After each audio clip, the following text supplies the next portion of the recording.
and prove that you have the confidence of the Jamaican people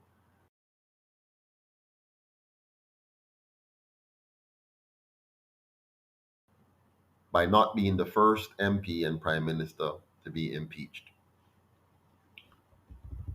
I dare you, Mr. Prime Minister, to pass that impeachment bill and subject yourself to the Jamaican people right now.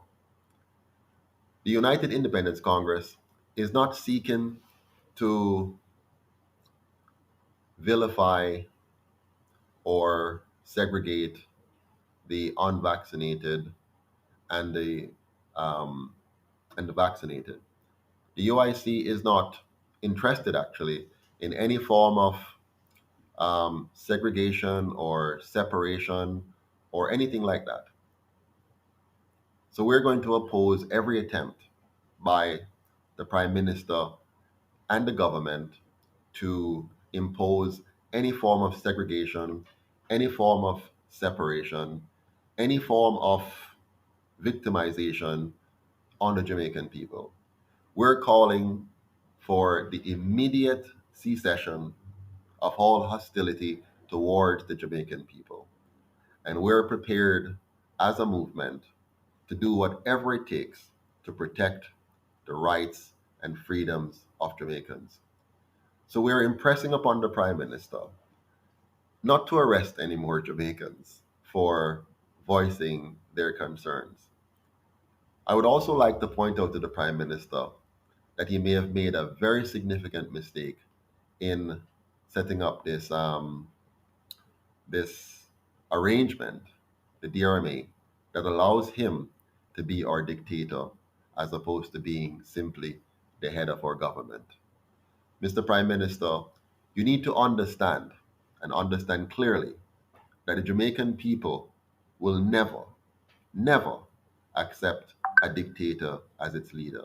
The Jamaican people like leaders like Nani, Sam Sharp, Paul Bogle, Marcus Garvey,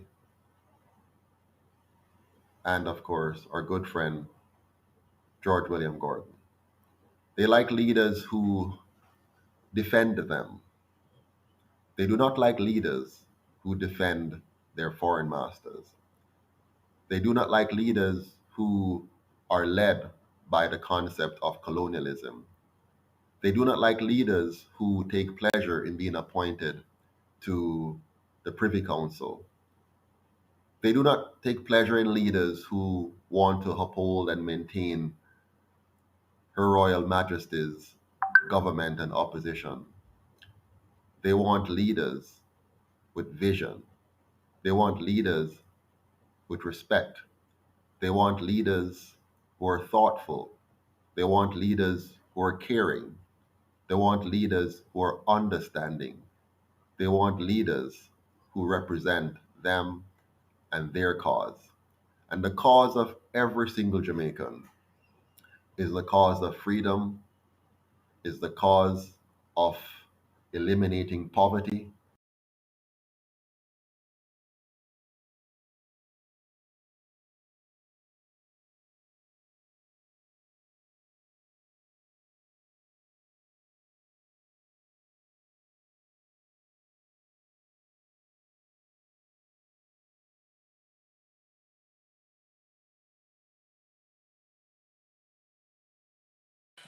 It's the cause of having a safe,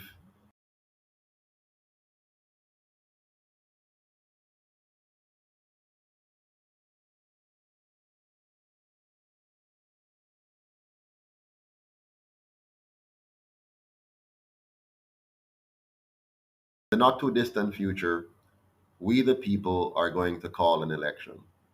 We know that the Constitution gives the Prime Minister the right to call an election within 5 years of him holding office. But there comes a time in the history of any country where the people have to take this into their own hands. The people have to decide what is in their best interest.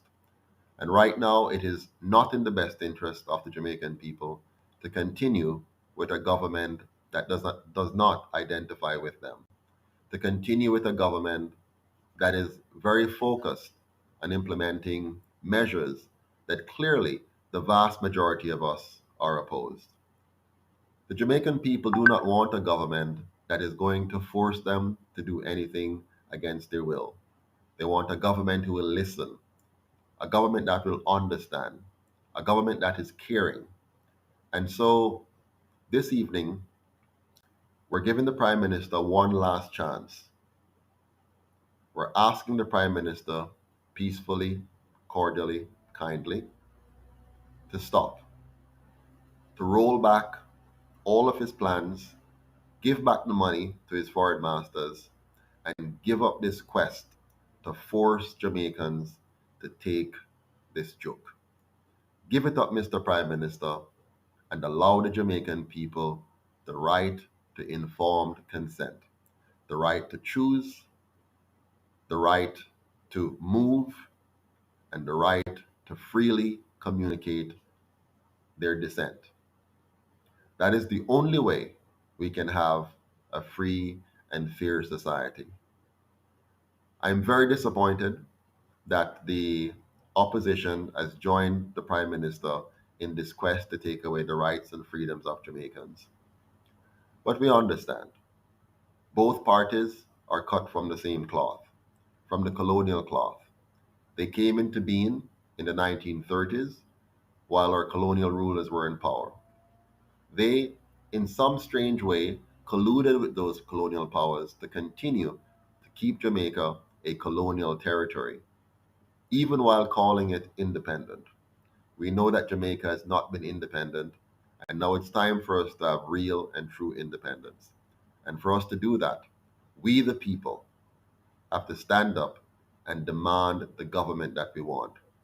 It is very clear and very unlikely that Andrew Holness or Mark Golden will do what it takes to move Jamaica from where they have been keeping it for the last 77 years to what it needs to be.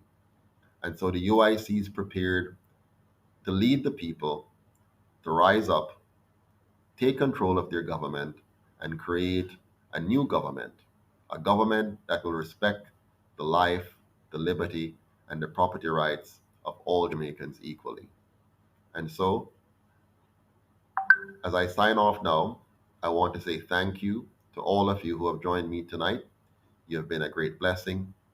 I wish I could read all your messages, they're coming so fast, but I really appreciate that you have taken the time to be here with us tonight.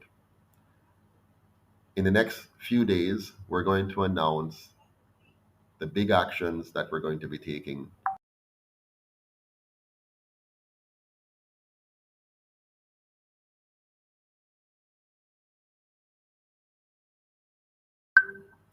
in response to the government. If they decide to continue to press Jamaicans directly or indirectly, then the UIC will have no alternative but to step up our activities to correct the situation and liberate the people. So I call upon all Jamaicans now to get ready. Put on your shoes, put on your thinking cap, get yourself engaged and ready to fight. If you're a young person who have never yet registered to vote, now is the time to go out and register. You need to be ready to vote for real change. So every single person who has not been registered, now is the time to make sure you get registered. If you are not yet a member of the UIC, now is the time to go on our website and register to be a member. We're about to elect 63 candidates across the entire country. We're currently vetting, interviewing, screening, and training candidates. We want 63 of the best and brightest Jamaicans to step forward to serve their country. Of course, some of you are already here with us, you're already registered and ready to go. But we're going to have a national election where we allow every single Jamaican who wants to participate in electing the new Jamaica that they want. We want to elect 228 councillors across the entire country. And so I'm inviting everyone who's interested to be a councillor, to represent your community, to step forward. We're going to be electing senators. If you want to be an elected senator, as opposed to what we have now, which is an appointed Senate, You step forward and be a part of our electoral process where you can be elected to be a senator. And here's something really good. We're also electing ambassadors around the world. So if you want to be an ambassador in your country where you're living now, you're not in Jamaica, you're living in Canada, the US, or England, step forward and let us know. Register and say, I would like to be one of the ambassadors, whether it's, for Canada, Switzerland, the Netherlands, you name it. We're electing diasporan Jamaicans to these positions. We're going to have the most open and transparent political movement you've ever seen anywhere in the world. And we're going to make sure that Jamaica has the best system of governance anywhere in the world. When we're finished, the Jamaica you see coming out is going to be the safest place on the planet, the cleanest place on the planet, and the most orderly society on the planet. This is the basis of true prosperity. This is the basis of good governance. And when you have good governance, you would never again have what you've seen so far. You would never again have a dictator in the house because the Constitution will be designed to fully protect your rights and your freedom. A great Jamaica is built when every Jamaican is empowered to achieve their best selves. And that is why the vision of the UIC is to bring out the best in all of the Jamaican people. Our mission is to create, for the first time in the history of mankind, a nonpartisan constitutional republic of Jamaica, one that is going to demonstrate to the world how you can have a true democracy, a true republic that really empowers the individual to be all that they can be. I want to encourage you to go to our website, uicjamaica.com, read our manifesto, read our plans for Jamaica, see what we're about to do to transform Jamaica into that safe space where every Jamaican can be proud. A Jamaica where no one has to leave anymore in order to find greener pastures. We're going to realize the greenness of our own country, and not the green in terms of a political party, but the green in terms of our rich agricultural heritage, the greenery of our tropical paradise. We're going to make that a paradise for the average Jamaican, not just for tourists. Tourists must come here and taste a slice of what we have, but Jamaicans must eat the full plate. You must be able to enjoy the fullness of your country and then invite guests to come here and taste a small piece of it.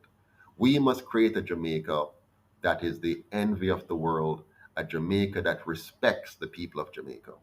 We want to create a police service instead of a police force that will respect the people of Jamaica, a police service that will treat you with respect even when they're correcting you, even when they're arresting you, a police service that will understand that we're all human beings worthy of being treated with respect. We'll have a police service that treats you as innocent until you're proven guilty, not one which treats you as guilty the moment they think you are guilty. We'll have a police service that is not political, that's not driven by a political motive, but is driven by the needs of the Jamaican people to serve and protect them. My friends, it's time for us to have a real new Jamaica. Why am I doing this? People are asking, why are you doing this? I'm doing this because I believe in us. I believe in the Jamaican people. I believe that we can create a better Jamaica. I believe that we can be a leading country in the world in the area of politics, in the area of economics, in the area of good governance. I believe we can do it. Our leaders have not inspired us to be the best that we can be. It's time for us to lead ourselves. It's time for us to create a new way of thinking, a new ideology, the ideology that every single person has it within them to make the best possible choices, and they only need to be given that opportunity to do so. Everybody must feel safe in Jamaica. Everybody must feel liberated in Jamaica.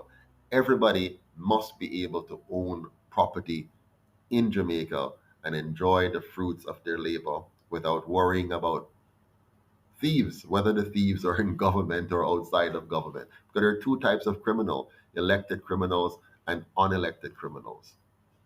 So I want to create that new Jamaica, but I can't do it alone. I need each and every one of you to help me, to help the team of the UIC, to become a part of the UIC. The UIC exists for you. This movement is created for you, for every single Jamaican. It is not a typical political party. In fact, the UIC, if we're successful, when we're successful, parties won't be important anymore.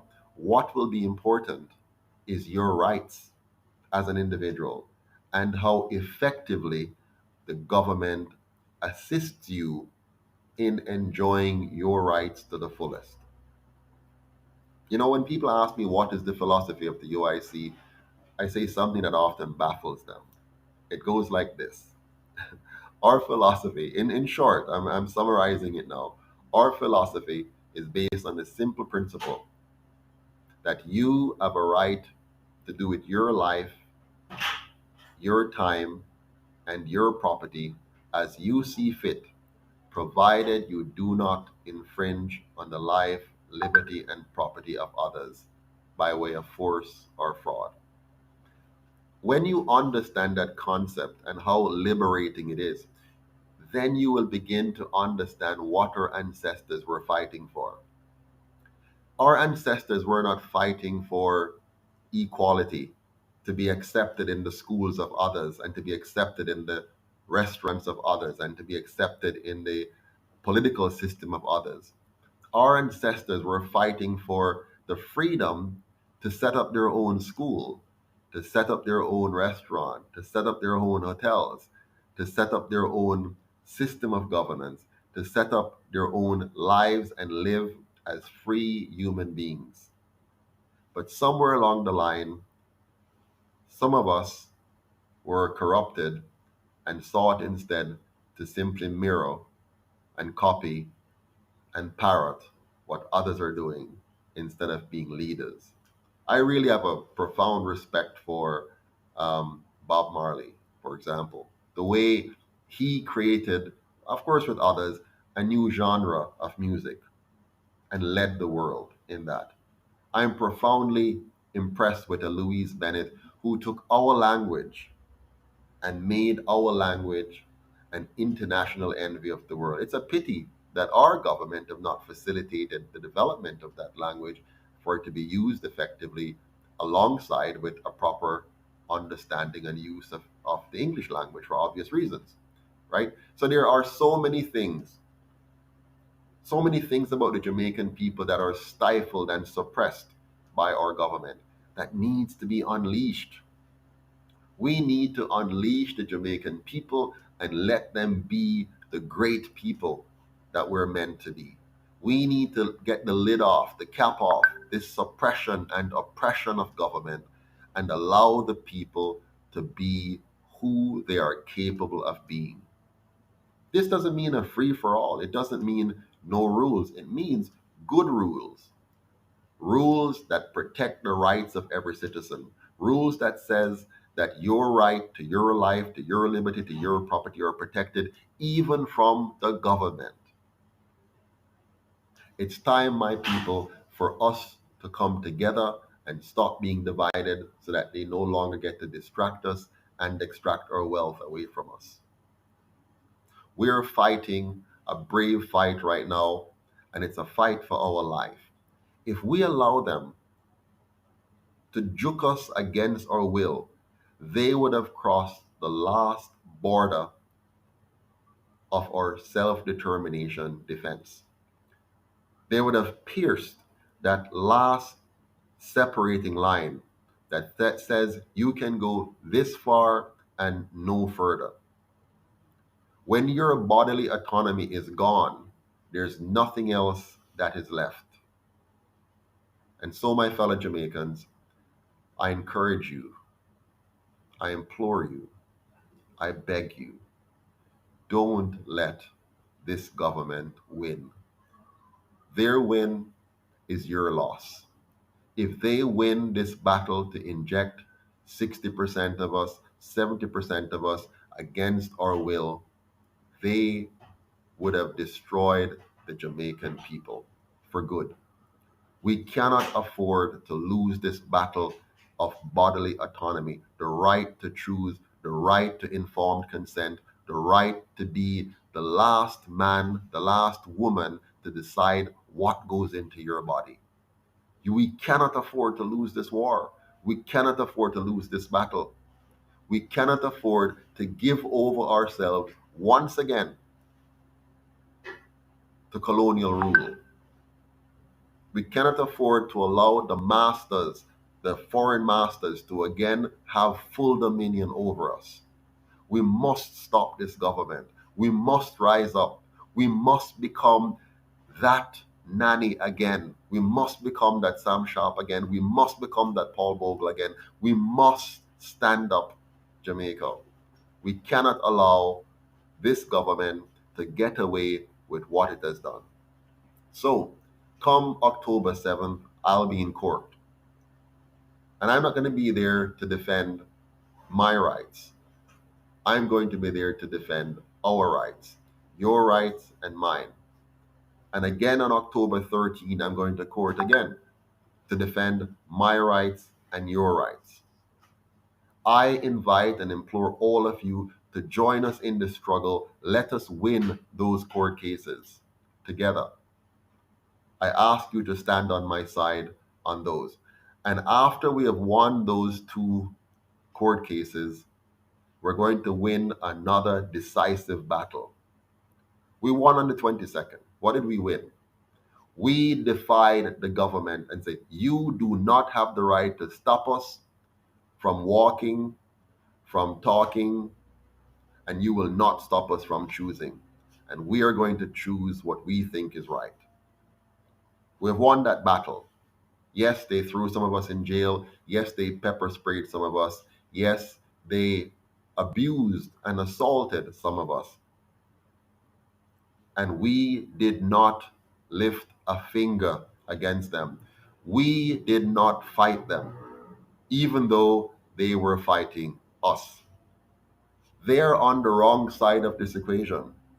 If you're a policeman or woman, you know that the right side of this equation is to protect the rights of citizens, not to violate those rights. So we're going to win in the courts as well. And after we have won in the courts, we're going to make sure we win at the ballot box. We're going to have a ballot box revolution. All those who have never voted before are going to vote now. All those who have voted before for one side or the other, or for both of them at different times, are going to vote again. All